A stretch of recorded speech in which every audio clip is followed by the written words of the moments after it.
Le PEA est l'enveloppe incontournable pour investir en bourse et faire fructifier votre argent tout en bénéficiant d'avantages fiscaux majeurs. Mais savez-vous qu'il existe des astuces pour optimiser ses performances et éviter les pièges courants? Alors que vous envisagez d'en ouvrir un ou que vous soyez déjà détenteur d'un PEA, vous êtes au bon endroit parce que dans cette vidéo, je vais faire un guide complet qui va vous dévoiler tout ce que vous devez savoir pour prendre les bonnes décisions avec votre PEA. Et donc, au programme de cette vidéo, on va voir l'enveloppe incontournable, le fonctionnement du PEA, comment ça fonctionne, les différents types de PEA.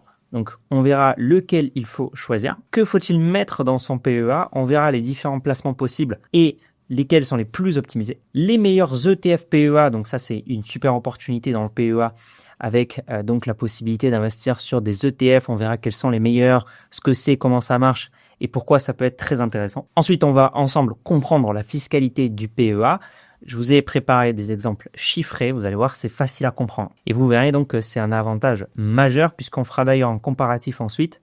PEA versus le compte titre ordinaire, donc l'enveloppe basique pour investir en bourse. Vous verrez que parfois la différence peut se chiffrer à plusieurs milliers d'euros de capital final en plus grâce au PEA. On verra ensuite où ouvrir son PEA, donc quel est le meilleur PEA du marché, quelle banque, quel courtier choisir. Et puis pour rendre les choses concrètes, je vous ferai une démonstration sur mon propre PEA. Donc je vous montrerai comment ça fonctionne en pratique. Alors partie 1, qu'est-ce que le PEA? Le PEA, c'est le plan d'épargne en action. C'est une enveloppe dans laquelle vous allez pouvoir investir en bourse et notamment y loger des actions. On verra qu'il y a des avantages grâce au PEA, notamment fiscaux. En contrepartie, il y a quelques contraintes, notamment les actions qu'on peut mettre.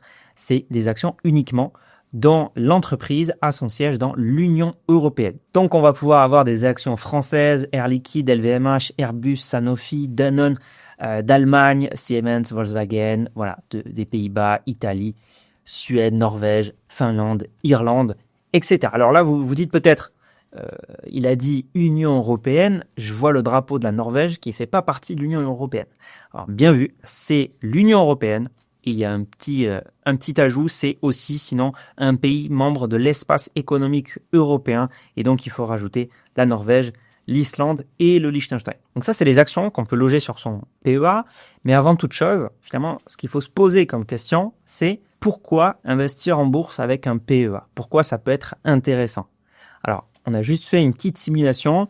Si vous avez investi, ou plutôt placé 50 € par mois pendant 20 ans sur le livret A, donc en fonction du taux d'intérêt applicable, eh bien sachez que, donc en plaçant 50 € par mois pendant 20 ans, au bout de la 20e année, vous aurez un capital de 14 108 €. Si à la place, vous aviez ouvert il y a 20 ans un PEA sur lequel vous auriez investi en bourse, notamment avec des ETF, on en parlera ensuite, donc 50 € aussi par mois, investi pendant 20 ans, eh bien, on a un capital final de 41 476 €. Évidemment, les performances passées ne préjugent pas des performances futures.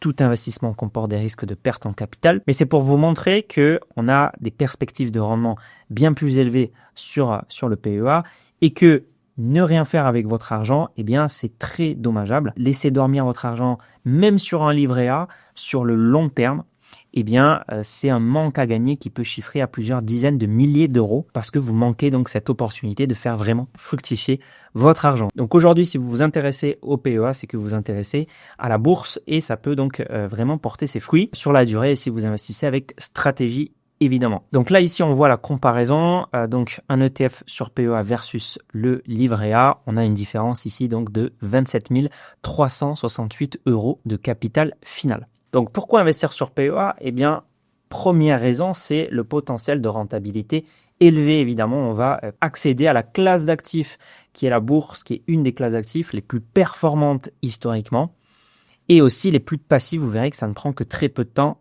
pour investir sur son PEA. Donc, on va évidemment essayer de se protéger de l'inflation, même plus que se protéger, faire fructifier son épargne, s'enrichir grâce à son capital et non pas aller travailler ici pour de l'argent. Là, c'est l'argent qui va travailler pour vous grâce à vos placements en bourse.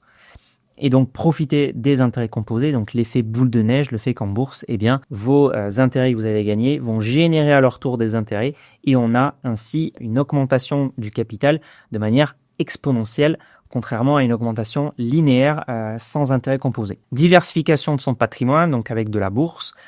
On verra qu'on peut avoir des portefeuilles très optimisés sur son PEA. Diversifier ses sources de revenus, donc avoir des revenus qui proviennent de votre capital et non pas uniquement des revenus provenant de votre travail. Et puis un capital aussi disponible à tout moment. On verra qu'on peut retirer à tout moment de son PEA, même si ça peut être déconseillé, la bourse étant un placement long terme. Et aussi, ticket d'entrée accessible. On peut commencer à investir en bourse sur un PEA avec 5 euros. Attention, placement long terme. Évidemment, la bourse, c'est du long terme, 8 à 10 ans. On ne spécule pas, on ne fait pas du trading en bourse, c'est très déconseillé. Et donc, on est sur des horizons de placement de 8 à 10 ans minimum. Et on a un risque de perte en capital si effectivement, notamment, on prend de mauvaises décisions, on a une mauvaise stratégie ou on investit sur le court terme. Alors, pour ouvrir un PEA, il y a quelques conditions aussi à remplir. Premièrement, il faut être majeur, donc pas de PEA pour les mineurs. Donc, si vous avez un enfant mineur, on pourra se tourner plutôt vers l'assurance vie ou le compte titre, par exemple. Ensuite, il faut être résident fiscal français lorsqu'on ouvre le PEA. On peut le conserver si on s'expatrie ensuite. Et c'est un seul PEA par personne. On ne peut pas avoir 2 PEA. On peut avoir par contre 2 PEA, voire 3 PEA dans son foyer fiscal. Alors ensuite, combien investir sur PEA ? Alors idéalement, vous pouvez verser jusqu'à 150 000 euros sur votre PEA. Il y a un plafond de versement. Donc si vous versez plus de 150 000 euros sur votre PEA, ça va le clôturer. Donc attention à ça, ce plafond à pas dépasser. Évidemment, votre PEA peut avoir en valeur bien plus que 150 000 euros grâce aux intérêts et aux gains générés. Donc, vous versez 150 000 euros, vous générez, imaginons, 50% de plus-value, votre PEA atteint 225 000 euros et il n'y a aucun problème. C'est un plafond uniquement sur les sommes d'argent que vous versez dessus, donc les virements que vous faites, le cumul de tous les versements que vous avez faits. Voilà. Et par contre, votre PEA, grâce aux intérêts et aux intérêts composés notamment, peut évidemment dépasser ce plafond-là. Sinon, combien investir sur un PEA ? Finalement, la question, c'est combien faut-il investir en bourse ? Là, c'est plutôt en fonction de votre profil, de vos objectifs. En tout cas, si vous commencez, vous pouvez y aller progressivement. On a vu qu'on pouvait commencer avec 5 euros. Après, évidemment, si vous voulez des résultats sur le long terme, plus vous investissez et plus vous profiterez des potentiels de rendement élevés, évidemment. Alors, de quoi se compose un PEA ? Le PEA, en fait, c'est une enveloppe fiscale qui a 2 compartiments, on va dire. Premier compartiment, c'est le compte espèces. Donc, lorsque vous allez faire un virement de votre compte courant vers le PEA, l'argent va tomber dans ce compte espèces. Et puis ensuite, on a le compte titre attaché au PEA. Donc là, lorsque vous avez de l'argent, imaginons 1000 euros sur votre compte espèces et que vous achetez 1000 euros d'un ETF ou d'une action, lorsque vous possédez donc ensuite cette action ou cet ETF, vous aurez une ligne dans votre compte titre et là, vous serez à ce moment-là propriétaire de ce titre dans votre compte titre. Alors, partie 2, les différents PEA. Sachez qu'il y a différents PEA qui existent. On a donc le PEA classique qui demande donc d'être majeur, d'être résident fiscal français. On a vu qu'on pouvait investir donc sur des actions européennes, sur des ETF, on va en reparler. Et aussi, il y a d'autres fonds éligibles au PEA. Alors, ça peut être des fonds boursiers, des fonds communs de placement qui sont pas forcément à recommander. Attention à bien analyser les frais incorporés à ces fonds.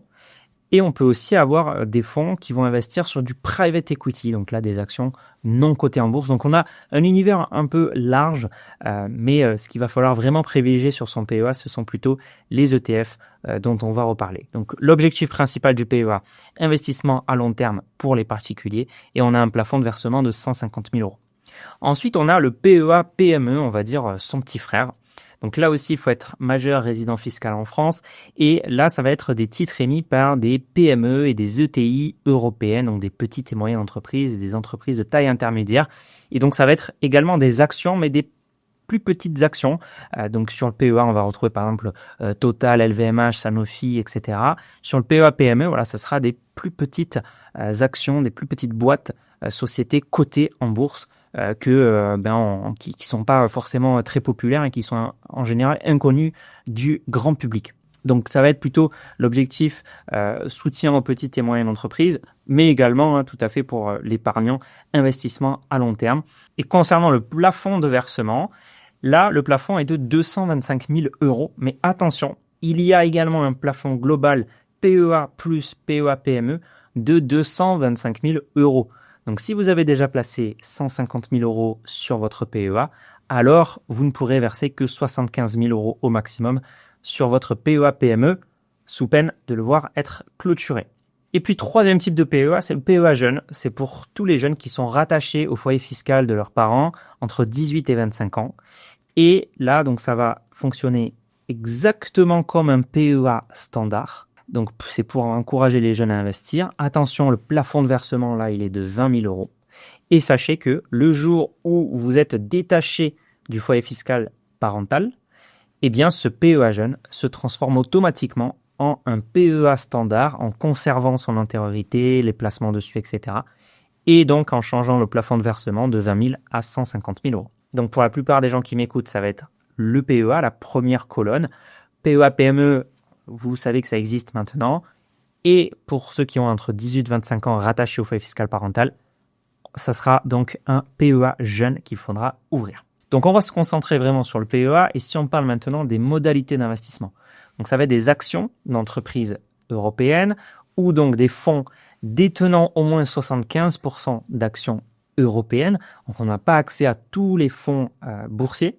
Et puis, on va avoir accès aux ETF éligibles au PEA. Alors, si vous ne connaissez pas les ETF, tout simplement, c'est un panier d'actions diversifiées qui va en général répliquer un indice. Alors, vous connaissez probablement le CAC 40, 40 des plus grosses sociétés françaises cotées en bourse.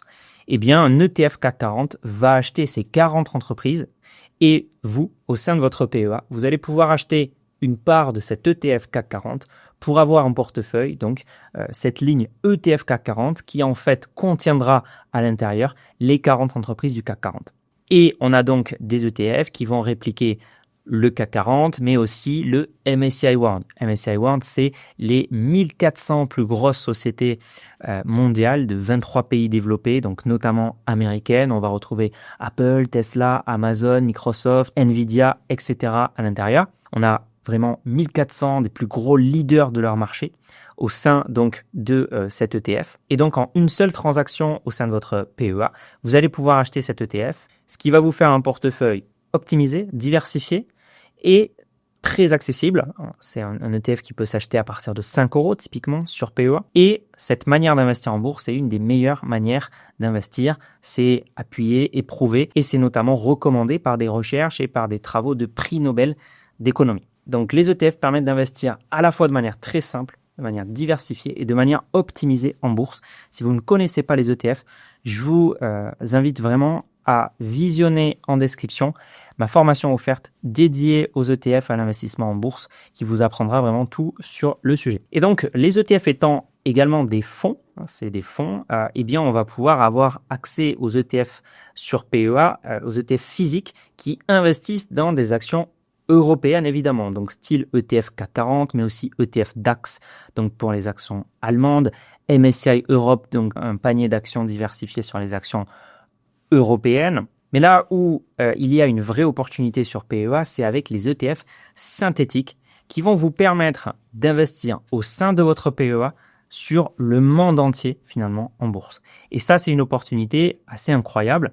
Alors, ETF synthétique, globalement, c'est quoi? C'est un ETF qui va en fait posséder des entreprises éligibles au PEA et ensuite, avec des produits financiers qu'on appelle des swaps, il va simplement échanger sa performance avec la performance de l'indice qu'il veut répliquer. Typiquement, donc, MSCI World, 1400 entreprises mondiales, S&P 500, les 500 plus grosses sociétés cotées américaines ou encore Nasdaq 100. Et donc sur PEA, alors même que la contrainte était qu'on ne peut investir que sur des actions européennes, on a la possibilité avec les ETF synthétiques d'investir et de diversifier son portefeuille sur le monde entier grâce donc à ces ETF éligibles au PEA. Donc là ici on a un panorama d'actions françaises qu'on peut retrouver dans le CAC 40. La plupart des investisseurs sur PEA vont s'exposer au CAC 40 et vont prendre un biais, évidemment un biais français sur leur portefeuille. Ça ne va pas être très optimisé pour leur placement puisque s'il y a une instabilité géopolitique, une instabilité économique sur la France, leur portefeuille peut en pâtir sévèrement. Là où en fait, eh bien, avec un simple ETF MSCI World, avec 1400 entreprises de 23 pays développés, donc on va avoir des entreprises américaines, japonaises, européennes, australiennes, etc. On va avoir un portefeuille très diversifié.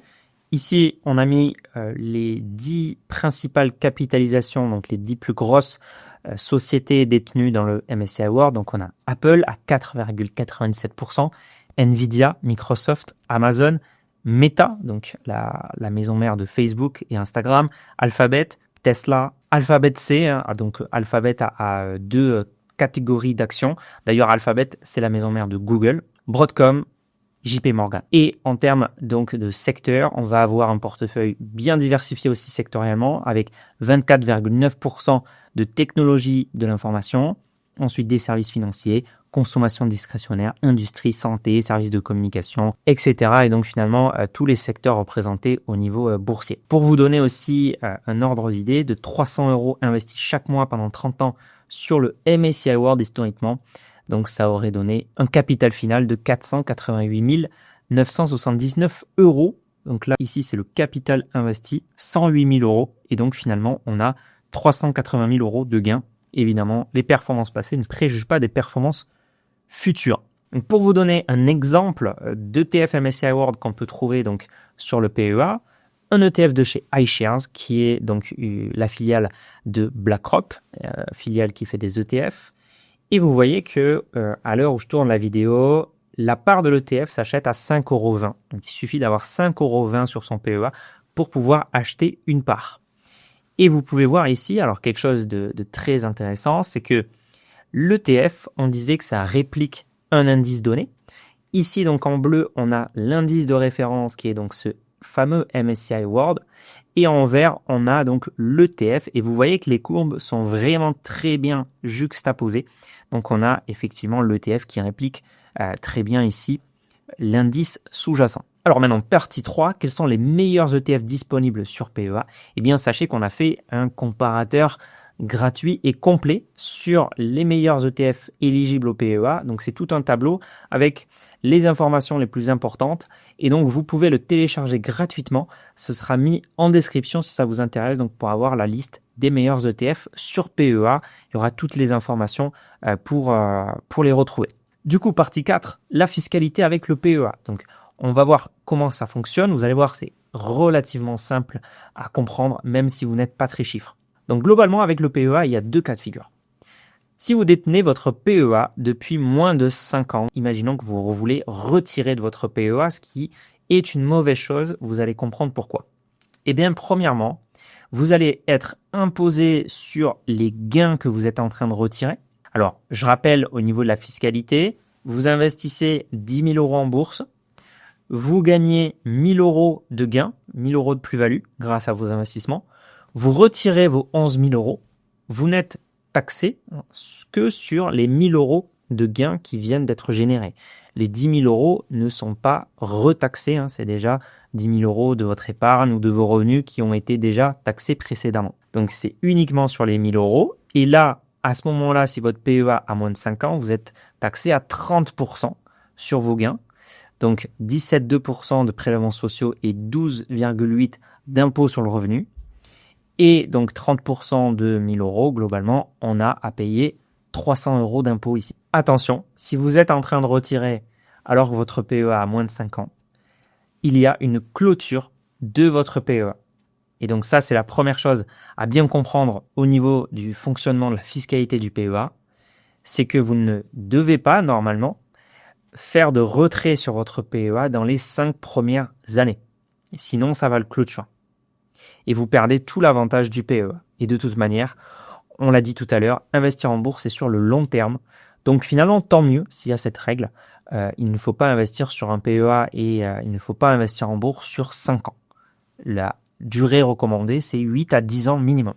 Alors j'ai écrit sauf exception effectivement, puisque dans le cas où vous créez ou vous reprenez une entreprise, dans le cas d'un licenciement ou dans les cas de retrait des titres et actions d'entreprise en liquidation de votre PEA, eh bien à ce moment-là, le PEA peut ne pas être clôturé. Donc il y a quelques conditions exceptionnelles évidemment de non-clôture finalement de ce PEA.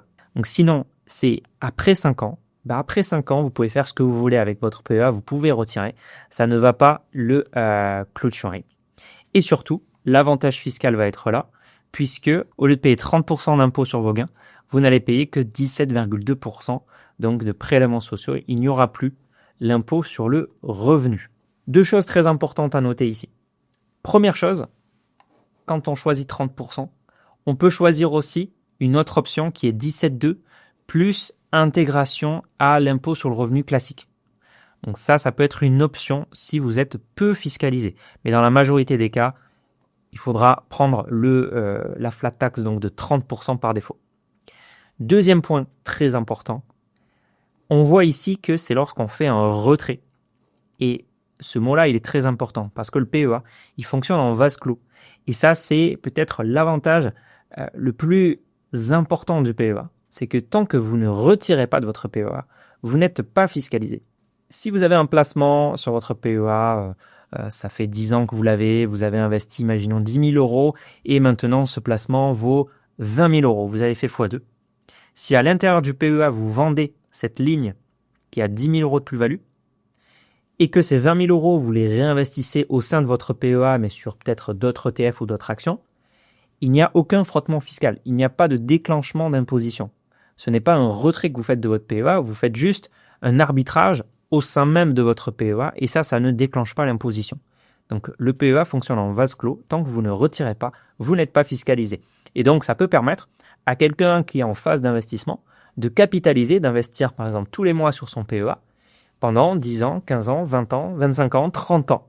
Tant qu'il ne retire pas, il n'a aucun impôt à payer. Donc petit exemple, imaginons un PEA qui a 2 ans. Donc attention, moins de 5 ans, il y a 100 000 euros dessus, dont 60 000 euros de plus-value générée. Si, la personne vend les lignes à l'intérieur du PEA, à ce moment-là, pas d'impôt à payer, PEA non clôturé, on n'a rien retiré. Si on retire vers le compte courant, donc vers son compte courant bancaire, à ce moment-là, attention, 30% d'impôt sur la plus-value. Donc 60 000 euros x 30%, 18 000 euros d'impôt à payer. Et en plus de ça, clôture du PEA, sauf exception. Comme le PEA a moins de 5 ans et qu'on retire de son PEA, il est clôturé automatiquement. Alors deuxième exemple, imaginons un PEA qui a maintenant 6 ans, donc plus de 5 ans, 100 000 euros dessus, 60 000 euros de plus-value à l'intérieur. Si on vend à l'intérieur, vous le savez, pas d'impôt à payer, PEA non clôturé, donc tout se passe bien, c'est un vase clos. Et si on retire, imaginons qu'on retire 50 000 euros.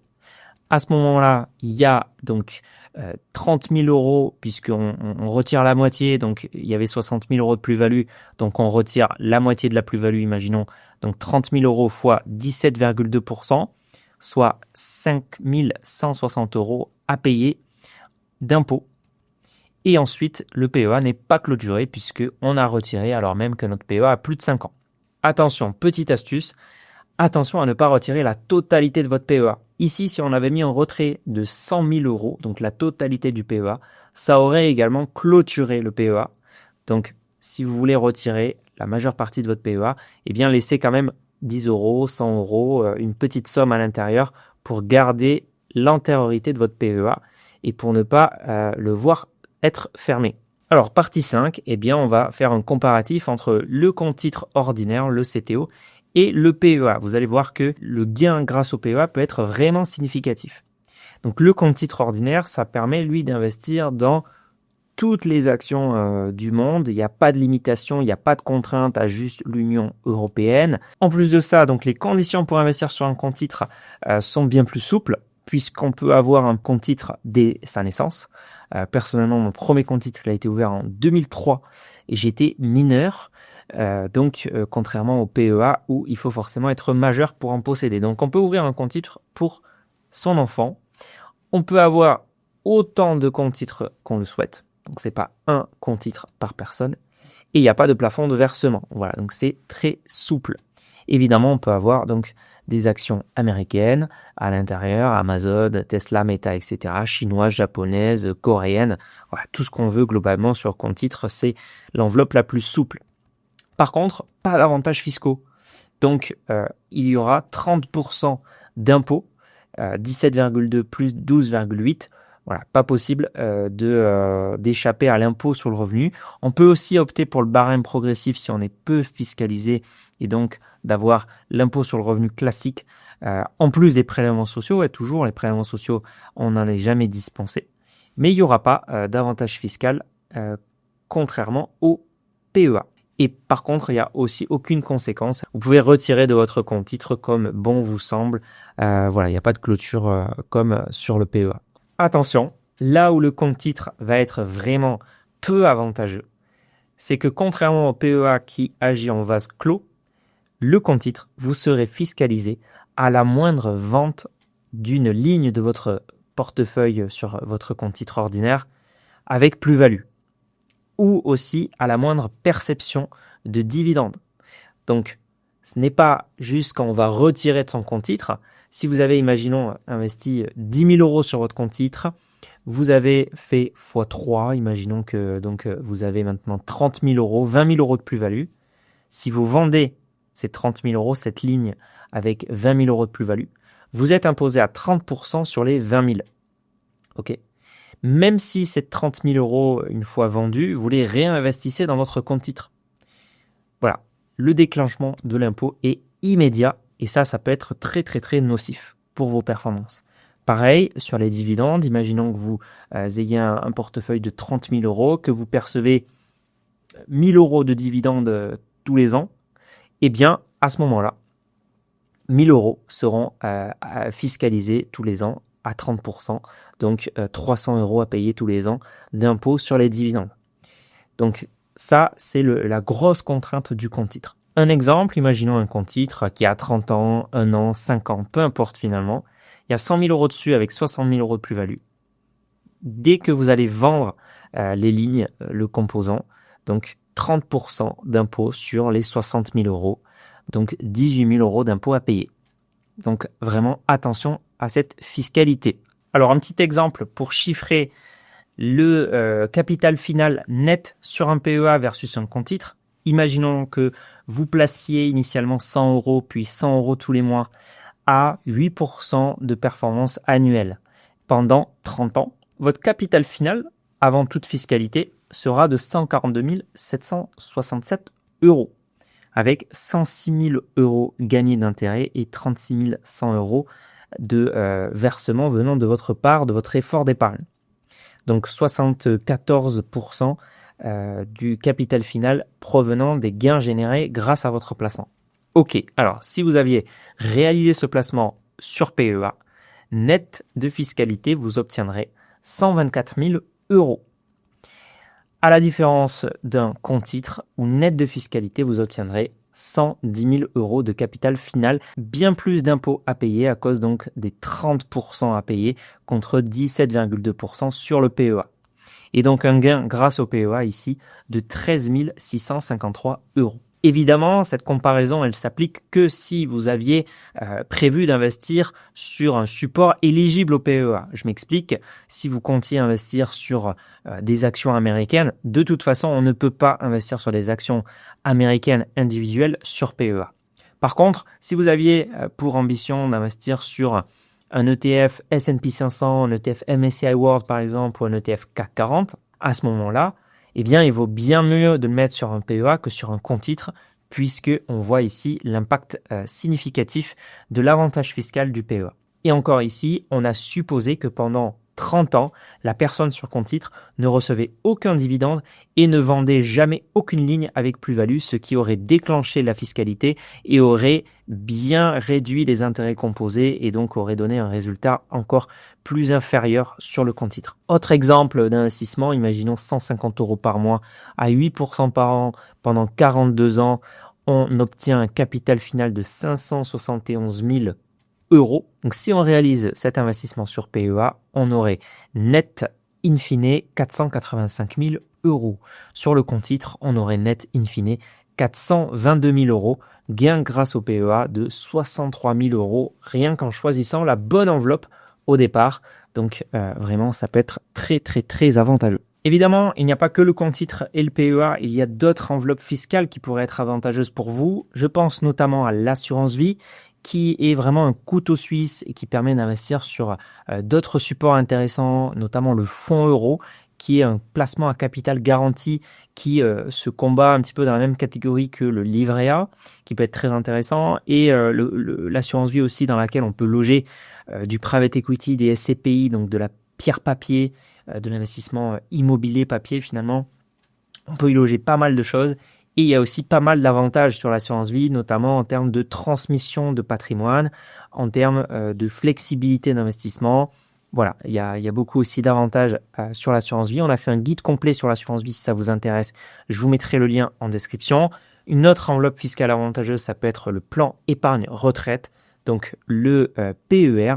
Et là, ça peut être très avantageux si vous avez une forte fiscalité. Donc, si vous êtes fiscalisé à des tranches de 30%, 41%, 45%, donc si vous avez beaucoup d'impôts sur le revenu à payer, là, c'est une enveloppe fiscale qui peut vous permettre de déduire vos versements de votre base imposable et donc de faire des économies d'impôts tout en investissant.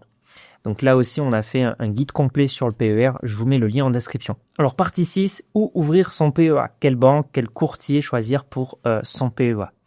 Donc, il y en a plein. Évidemment, il y a les banques traditionnelles. Il y a aussi les courtiers en ligne qui vont vous permettre d'avoir moins de frais, une meilleure plateforme en général, un meilleur PEA. Grossièrement, hein, c'est les meilleurs acteurs aujourd'hui. Ce sont des acteurs en ligne. Alors, on a fait un comparateur gratuit. Je vous mets le lien en description, vous pouvez télécharger. Et en fait, je ne vais pas le détailler dans cette vidéo parce que déjà ce comparateur, il est mis à jour en continu. Donc là, si je vous parlais des meilleurs PEA aujourd'hui, ça serait peut-être périmé dans 3 mois, 4 mois ou 5 mois. Donc, il vous suffit donc de trouver le comparatif des meilleurs courtiers et des meilleurs PEA existants sur le marché. On a fait tout un comparatif avec une quarantaine de critères et vous retrouverez donc tout ce qu'il faut savoir sur les différents PEA. Donc l'ordre minimum, le versement initial à l'ouverture, les frais. On a fait une simulation d'ailleurs de frais à payer. Voilà, tout ce qu'il faut savoir sur l'ergonomie de la plateforme, le service client, etc. Et donc on a un classement avec des notations pour donc les meilleurs PEA. Donc pour choisir votre PEA, je vous invite vraiment à télécharger ce tableau comparateur gratuit. Ce sera également en description. Alors une question quand même se pose, que faut-il faire avec son PEA actuel? Si effectivement vous avez un PEA dans une banque traditionnelle qui vous facture beaucoup de frais, qui par exemple ne vous laisse pas accéder à certains ETF très intéressants sur PEA, et que vous voulez changer parce qu'aussi la plateforme n'est pas la plus intuitive et la plus ergonomique et vous voulez aller sur des courtiers en ligne, par exemple Boursorama, Trade Republic ou Fortuneo, eh bien sachez que vous pouvez transférer votre PEA. Alors le délai de transfert peut prendre environ 3 mois tout de même, 3-4 mois, parfois 5 mois. Ça peut prendre pas mal de temps pendant cette durée d'ailleurs. Votre PEA est indisponible, vous ne pouvez pas y toucher. Donc pas d'investissement possible pendant cette période, pas d'arbitrage non plus. Par contre, le fait de transférer, eh bien, ça va vous permettre de conserver l'antériorité fiscale de votre PEA. Donc vous gardez son ancienneté. Donc s'il a plus de 5 ans déjà, il aura encore plus de 5 ans ensuite. Autre chose, eh bien, vous pouvez transférer donc l'ensemble de vos investissements et vous retrouverez l'ensemble de vos investissements sur votre nouveau courtier. Attention, il peut y avoir des frais de transfert, donc regardez bien combien ça va vous coûter cette opération. À savoir aussi que les frais de transfert sont plafonnés, ça ne pourra pas vous coûter plus de 15 € par ligne détenue et au total, ça ne pourra pas vous coûter plus de 150 €. Petite astuce, certains courtiers parfois peuvent vous rembourser ces frais de transfert, le courtier d'accueil, le nouveau courtier de votre PEA évidemment. Partie numéro 7, pour rendre les choses concrète, je vais vous montrer typiquement l'interface de mon PEA et comment on peut investir dessus. Donc ici, on se retrouve sur mon PEA. Donc mon PEA est sur Boursorama. On voit déjà ici que effectivement, j'ai mis mon PEA au plafond, donc je peux plus verser d'argent sur mon PEA. J'ai déjà versé 150 000 €. On voit ici 27 000 € de plus-value latente pour le moment. Et donc, pour passer un ordre de bourse, c'est très simple. Il suffit de cliquer ici sur accéder au trading board. Ok, une fois qu'on est sur le trading board, donc il y a beaucoup d'informations, mais globalement ce qu'il faut comprendre, c'est que ici j'ai pris l'action Air Liquide typiquement. Là ici on voit le graphique sur 5 ans, sur 10 ans, sur 20 ans qu'on peut mettre, etc. Alors ce qui va nous intéresser ici, c'est plutôt 7 encarts passage d'ordre. Et donc, on va pouvoir acheter ou vendre très simplement sur mon PEA une action Air Liquide. Donc ici, je vais indiquer la quantité, par exemple une action ou 10 actions. Ensuite, on va mettre type d'ordre. Alors, vous pouvez mettre ordre au marché si ce sont des actions très connues, très liquides. En général, il n'y a pas de souci. Sinon, pour vous protéger et être sûr que l'ordre ne va pas s'exécuter à un prix complètement aberrant, vous pouvez mettre ordre à cours limité. C'est quand même une mesure de protection que je recommande. Et ici, mettre un prix limite auquel vous êtes prêt à acheter, mais au-delà, vous n'achèterez pas. Et pour connaître un petit peu ce prix limite qu'on peut positionner, on peut regarder tout simplement le carnet d'ordre et voir que Air Liquide aujourd'hui s'achète à 182 €, mais surtout se vend à 183. Ici, dans cet extrait du carnet d'ordre, on a un vendeur jusqu'à 184,8. Autrement dit, je vais dire que voilà, jusqu'à 185 €, je suis prêt à payer. Mais au-delà, je pense que c'est une aberration et je ne serai pas prêt à payer. Sachant que mon ordre va s'exécuter évidemment avec la meilleure contrepartie. Donc si je le valide ici, il va être exécuté à 183 € et donc ça sera un très bon prix. Donc pour acheter une action, très simple, j'appuie sur valider et je continuerai les petites étapes. Et puis le jour où je veux vendre, j'appuie sur vendre et je préciserai également la quantité, le prix limite auquel je suis prêt à vendre, etc. Alors là, on a vu pour Air Liquide, mais pour un ETF, ce serait exactement la même chose en tapant par exemple ETF, MSCI World. Il faut bien savoir quel ETF on veut précisément, mais imaginons que c'est celui-ci. Voilà, donc là on est sur l'ETF Amundi MSCI World. Voilà, on peut voir son graphique, etc. Et pareil, on va pouvoir ici l'acheter avec des ordres, tout simplement. Si on va aller chercher l'ETF MSCI World qu'on a vu à 5 €, voilà, l'ETF MSCI World de chez iShares éligible au PEA, on voit que effectivement il s'achète à un prix de 5,20 € actuellement. Partie 8, donc je vais répondre à vos questions, puisque sur Instagram, je vous ai demandé quelles questions vous vous posez sur le plan épargne en action sur le PEA. Donc, les questions les plus récurrentes. Vaut-il mieux investir tous les mois ou tout d'un coup? Donc, investir tous les mois, c'est ce qu'on appelle le dollar cost averaging, donc c'est le DCA. Investir tout d'un coup, c'est le lump sum.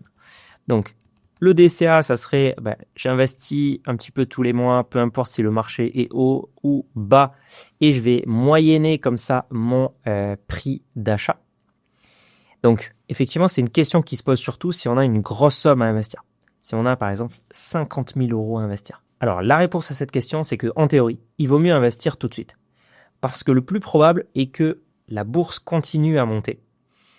Et que, du coup, investir tout de suite, c'est profiter tout de suite des hausses potentielles à venir de la bourse. En pratique, c'est une question qui est aussi d'ordre psychologique.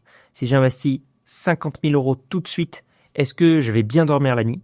Est-ce que si la bourse commence à vaciller un petit peu, est-ce que je vais pas paniquer? Est-ce que je vais pas vendre? Est-ce que je vais pas vouloir agir sur mes placements alors que ce sont des placements long terme auxquels il ne faut pas toucher pendant longtemps? Donc, en pratique, ce qui peut être fait, c'est plutôt que la théorie qui dit d'investir tout de suite, faire un mix des deux, c'est-à-dire investir une partie de cette somme, imaginons 50 000 €, on peut commencer par investir 10 000 € et placer les 40 000 € restants étalés sur 12 mois. Donc, cette question, elle est un petit peu touchy, ça dépend vraiment de votre situation, de votre profil de risque et il n'y a pas de réponse absolue à cette question. Alors, question numéro 2, peut-on investir dans de l'or sur le plan épargne en action? Non. On ne peut pas, il n'y a pas d'or éligible au PEA. On a vu, c'était des actions ou des ETF essentiellement. Pareil, est-ce qu'on peut investir dans des crypto-monnaies sur PEA, typiquement le Bitcoin, l'Ethereum? Non, on ne peut pas. Il n'y a pas d'ETF Bitcoin non plus sur PEA. Voilà, pas possible. Autre question, peut-on investir dans des obligations sur PEA? Non plus, ce n'est pas possible. On avait avant un ETF qui investissait sur des obligations, mais il a fermé, il a été liquidé. Donc non, ce n'est pas possible. Autre question, où placer ses liquidités en attente sur PEA? Eh bien, sachez qu'il y a un ETF qui existe pour placer vos liquidités et il va globalement vous rapporter l'Ester. L'Ester, c'est globalement le taux de la Banque Centrale Européenne. Aujourd'hui, il est autour de 2,5%. Voilà, en fonction de quand est-ce que vous regardez cette vidéo, eh bien ça pourra changer. Mais sachez que voilà, il y a un ETF qui permet de rémunérer donc vos liquidités sur le PEA si vous avez besoin. Attention à ce que cet investissement soit bien rentable, puisque s'il ne rapporte que 2,5% par an, il faut au moins laisser l'argent investi dessus pour au moins couvrir les frais de courtage éventuels que vous aurez payés pour acheter cet ETF. Donc il faudra au moins laisser l'argent quelques semaines, voire quelques mois pour couvrir par exemple 0,5% de frais de courtage à l'entrée et 0,5% à la sortie. Alors, autre question très importante, que se passe-t-il si je décède? Sachez donc que lors du décès du titulaire du PEA, le PEA est clôturé. Les gains, donc la plus-value latente, est exonérée d'impôt sur le revenu, même si le PEA avait moins de 5 ans. Par contre, on va devoir payer les prélèvements sociaux là-dessus. Et ensuite, l'argent, donc les sommes, sont transférées sur un compte titre ordinaire, un compte titre succession, et les héritiers peuvent le conserver en indivision, transférer les titres vers leur compte titre personnel ou liquider le compte et recevoir l'argent en liquide. Sachant évidemment que ces sommes seront incorporées à l'assiette successorale, donc pour calculer les droits de succession. Alors on a aussi beaucoup eu la question où ouvrir son PEA, quel est le meilleur PEA? Donc comme tout à l'heure, je vous renvoie vers le tableau comparatif complet qui sera mis à jour peu importe quand vous le téléchargez. Donc le lien est en description. Partie 9 maintenant, quel est votre plan d'action en 6 étapes? Donc première étape, ouvrir un PEA. Donc pour ça, voir le comparatif complet pour choisir le meilleur courtier pour votre PEA. Ensuite, verser un premier montant. En général, le versement initial à l'ouverture, c'est 1 euro, 10 euros. Au maximum, en général, c'est 100 euros pour ouvrir votre PEA. Ensuite, choisir les bons supports d'investissement. Donc, je vous renvoie aussi au tableau comparatif des meilleurs ETF. Et je vous renvoie également à ma formation offerte sur comment bien investir en bourse, comment bien construire votre portefeuille d'ETF si vous ne savez pas comment faire. Quatrième étape, mettre en place un plan d'investissement programmé donc pour pouvoir investir tous les mois et faire du DCA sur votre PEA. Étape 5, faire un rééquilibrage tous les ans. Donc, ça aussi, c'est assez important de voir. Par exemple, vous vous êtes dit, tel investissement, ça doit représenter 80% de mon PEA et tel autre investissement 20%. Si au bout d'un an, ce 80-20 est devenu un 60-40, il va falloir rééquilibrer cette allocation au sein de votre PEA. Sixième étape, attendre au minimum 8 à 10 ans avant d'y toucher puisque la bourse, c'est du long terme et surtout donc essayez de ne rien faire. Je vous donne également 10 recommandations à suivre pour votre PEA. 1. Automatiser vos versements. Donc pour ne plus avoir à y penser et pour vous obliger finalement à investir et à profiter donc du PEA et des rendements potentiels. Diversifiez vos placements, donc vraiment n'investissez pas que sur 1 ou 2 ou 3 actions dans votre PEA, optez plutôt pour des ETF et un portefeuille bien diversifié, donc privilégiez les ETF, donc la meilleure manière d'investir en bourse pour un particulier. Investissez aussi dans tout ce que vous comprenez, donc vraiment il faut comprendre ce que vous faites avant de le faire. Investissez des sommes que vous êtes prêt à perdre. Donc ça aussi, c'est très important. N'investissez pas toutes vos économies et ayez aussi une épargne de précaution avant d'investir. Adoptez un horizon de placement long terme. On l'a vu, la bourse, c'est du long terme, c'est pas du court terme. Également, démarrez l'horloge fiscale dès que possible pour profiter du PEA et de son avantage fiscal le plus tôt possible. Choisissez une plateforme fiable. Donc là aussi, je vous renvoie au comparatif. Passez-y le moins de temps possible. Il y a pas mal d'études qui montrent que plus un investisseur est passif, donc moins de temps il y passe et meilleures sont ses performances. Et puis, formez-vous avant d'investir, comprenez les risques, comprenez les tenants, les aboutissants, comprenez bien ce que vous faites avant de passer à l'action, sinon vous pourriez vraiment le regretter. Si vous souhaitez d'ailleurs apprendre à bien investir, donc je vous mets en description ma formation offerte sur le sujet, sur comment bien investir en bourse, protéger votre avenir financier et développer votre richesse et faire fructifier votre épargne donc grâce à l'investissement, notamment grâce au PEA et aux ETF. Donc, je vous mets le lien en description pour apprendre à faire tout ça. Vous retrouverez aussi tous les liens dont on a parlé, donc le comparatif des meilleurs PEA, comparatif des meilleurs ETF PEA. On a parlé aussi du guide assurance vie, du guide PER si ça vous intéresse pour vraiment comprendre les autres enveloppes fiscales. Je vous mets tout en description. J'espère que ce guide PEA complet pour bien investir avec le PEA vous a plu. On y a passé beaucoup de temps, on a pas mal travaillé sur cette vidéo, donc j'espère que ça vous plaît. Donc n'hésitez pas aussi à vous abonner pour ne rien manquer pour vos finances et vos investissements. C'était Mathieu, fondateur de S'investir et S'investir Conseil, et on se dit à la prochaine.